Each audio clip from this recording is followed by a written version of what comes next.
তান্ত্রিক বাবার সামনে গালাগালি করতে নাই। ভুল হয়ে গেছে বাবা, আমার ক্ষমা করো। তোর নামটা যেন কি রে মা? আমার নাম হচ্ছে ঝুমারানী দাস। তাহারে মা ঝুমারানী দাস, তোর এটুকু কি জানা আছে কেন তোর স্বামী বিয়ে করলো? আমার মন বলছে তান্ত্রিক বাবা মেয়েটা হালকা বয়স তো, দেখতে শুনতে ঝরঝরে আছে, সেই জন্যই ও বিয়েটা করেছে।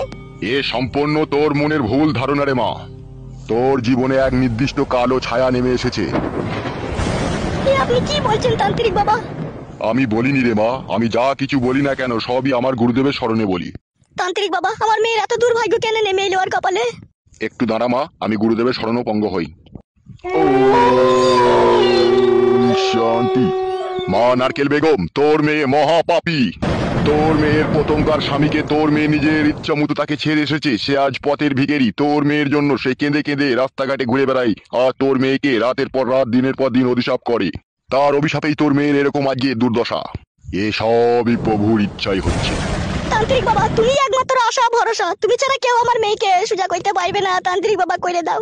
তুই কি চাচ্ছিস নারকেল বেগম? আমি চাইছি তান্ত্রিক বাবা আমার মেয়েকে যাতে আমার জামাই বেশি ভালোবাসুক, আর যাকে বিয়ে করে এনেছে তাকে যেন সবসময় ঝাঁটা বারণ মারুক। মা নারকেল বেগম, সকল মানুষের ভাগ্য যদি তার নিজের হাতে থাকতো তাহলে ছোট বড় ধনী গরিব থাকতো না রে মা। সবাই তার নিজের নিজের ভাগ্য পরিবর্তন করে নিত। তাহলে তান্ত্রিক বাবা একটা তো রাস্তা বাই করে দাও, যাতে আমার মেয়েটা দুবেলা দুমুঠো ভাত কাপড় পেয়ে তার কাছে যেন একটু সুখ শান্তি পায়। সেটা না হয় আমি একটু চেষ্টা করে দিতে পারবো। তাই করে দেন তান্ত্রিক বাবা, তাই করে দেন। ওইটুকুই করে দেন তান্ত্রিক বাবা, আর কত কি খরচা হবে বলুন? আমি এখানে 12 বছর তপস্যা করছি পয়সা ছাড়াই, আর তুই আমার কাছে পয়সার কথা বলতে এসেছিস? খবরদার, পয়সার কথা বলবি না আমার কাছে। আমার অন্যায় হয়ে গেছে বাবা।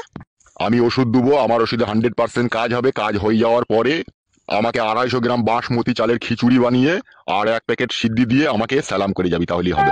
তাই দেবো তান্ত্রিক বাবা, তাই দেবো। আমার কাছে 5 ধরনের ওষুধ আছে, কোন ওষুধ চাস বল? কি কি ওষুধ আছে তান্ত্রিক বাবা, যদি একটু বলতেন তাহলে ওকে ভালো হইতো। আমার কাছে 1 নম্বর ওষুধ হচ্ছে স্ত্রীর জন্য স্বামীর পরাণ কাঁদবে। 2 নম্বর ওষুধ হচ্ছে স্বামী স্ত্রীকে সব সময় জড়িয়ে ধরে রেখে দেবে। 3 নম্বর ওষুধ হচ্ছে স্বামীকে স্ত্রী যা বলবে তাই স্বামী করতে বাধ্য হবে।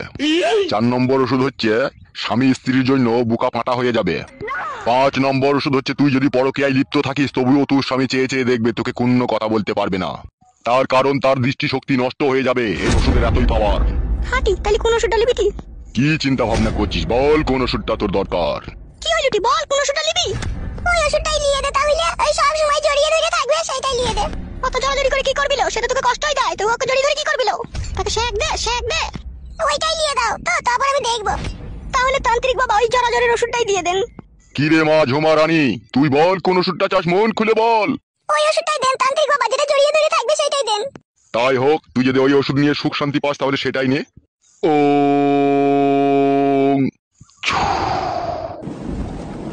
নে, তুলে নে ওই মাদুলিটা। মাদুলিটা থেকে নিয়ে নেবো তান্ত্রিক বাবা? হ্যাঁ রে, তোর মেয়েকে নিতে বল নিজের হাতে। এই মাদুলিটা এখন থেকে নিয়ে হাতে করলে। একটু পেঁচিয়ে জামা। তান্ত্রিক বাবা মাদুলিটা কি করবে বলে দেন। হ্যাঁ বলছি, তোর স্বামী যেই ঘরে শুয়ে থাকে সেই ঘরে ঢুকে প্রতিদিন রাত 1টার সময় ওর বুড়ো আঙুলে ওই মাদুলিটাকে ঠেকাবি। তারপরে কি করবে? তারপর ওই মাদুলিটাকে 3 দিন পরে ওর যে নতুন বউ রয়েছে সেই বউয়ের ঘরে দরজার এক কোণে পুঁতে দিয়ে আসবি। তাহলে সেই ঘরে ওর আর মন টিকবে না, তোর জন্য মন ছটফট করবে, আর ওকে দেখলেই ওর রাগ ধরবে। সত্যি করে তান্ত্রিক বাবা? হ্যাঁ রে মা নারকেল বেগম, একদম সত্যি কথা। ঠিক আছে বাবা, আমার তাই করবে। কি বললে শুনলি তো, ভালো করে শুনিলে? হ্যাঁ মা, বুঝতে পেরেছি। তাহলে যা, বাড়ি চলে যা। ঠিক আছে বাবা, তাহলে আসছি। চো চো চো।